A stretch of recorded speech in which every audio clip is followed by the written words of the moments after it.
Now that we have our spinner, our next step is to place the number 3 on your spinner in your sitting place on the circle of foxes. You're probably already pretty familiar with this wheel. That will reveal our negative default settings. Of course, we don't always choose to act negatively, but this will give us a glimpse of what it would look like if we did. These spins are unique to you. The first 3 steps are something happens, we perceive it in a certain way, and then we form a personal frame of reference. These 3 steps happen in a blink of an eye. We don't even think about it. Our mind does this on its own. Because these happen so fast, we see them as one step.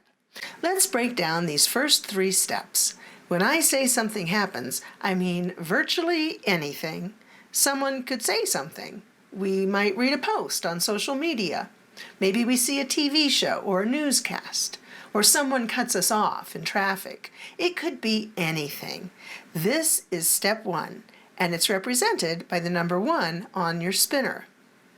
When we look at the circle of foxes and see where the number 1 sits, we get an idea of how our mind is preset.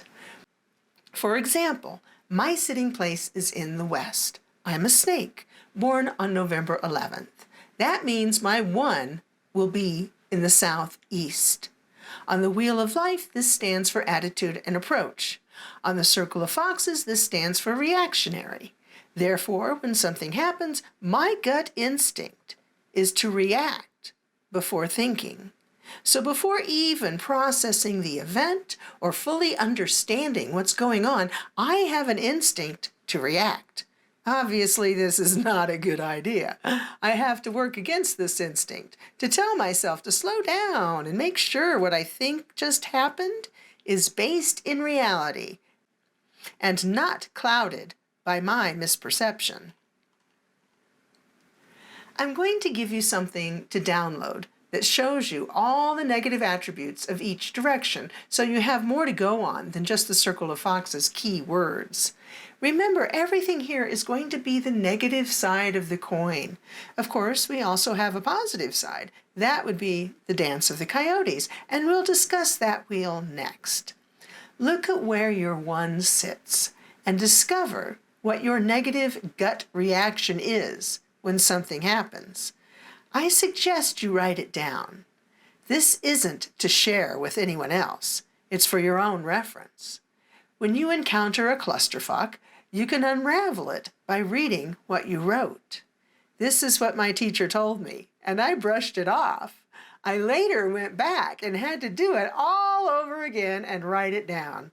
I've looked back at my notes many times when I'm depressed, stressed, surprised by something that I didn't expect, or just have questions about where my life is headed. I got a spiral notebook and used it for all of these wheels we're going to be going through. It was well worth it. This is the best way to examine your default settings and how you can get out of the rut and live a happier life. The second step is our perception. I've talked many times about how people can perceive things in completely different ways. Law enforcement know all too well that multiple eyewitnesses will give conflicting testimonies. We all see things through our own eyes, our own point of view, colored with our own perception. The 2 shows you your default perception. To use myself as an example, my 2 is in the northwest. This is the place of planning and patterns. On the circle of foxes, we see self-made rules. My negative default setting would be to do whatever it takes to get my way, regardless of the consequences. This includes risky behavior, lying, manipulating, and illegal activities. Now we go to the number 3. This is where we form a personal frame of reference. That's why the 3 has a box around it. We decide if something is good, bad, or neutral, based on our personal knowledge and experience. It could be bad to us, but good to someone else. The square around the number 3 signifies the limitations that we've placed on ourselves by making a personal decision about what has happened. This is not a good thing. We will live a happier life if we keep an open mind, but this is our nature, our default setting to make judgments and decisions. Just as we struggle against the negative instincts the Circle of Foxes shows us, we all must work to keep an open mind, to know we are infallible. Things change, and our opinions may have been wrong.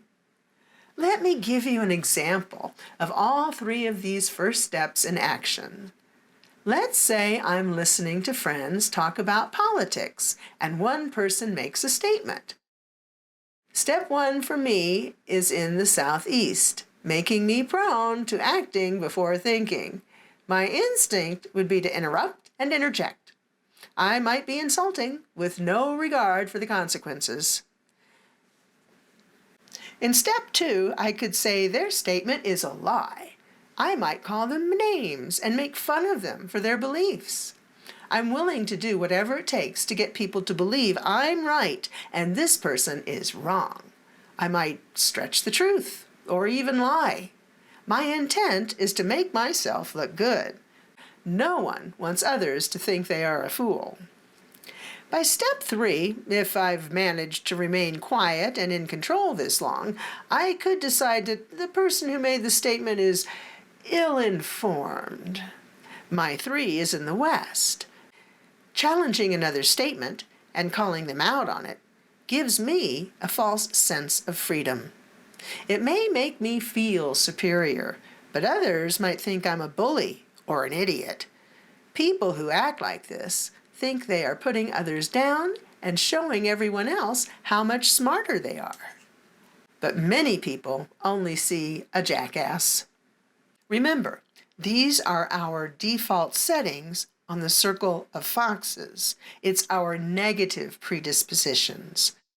Your challenge is to place the 3 of the spinner in your sitting place on the Circle of Foxes and go through the first 3 steps. Use the file I've attached to give you a deeper understanding of the meanings of each of these directions.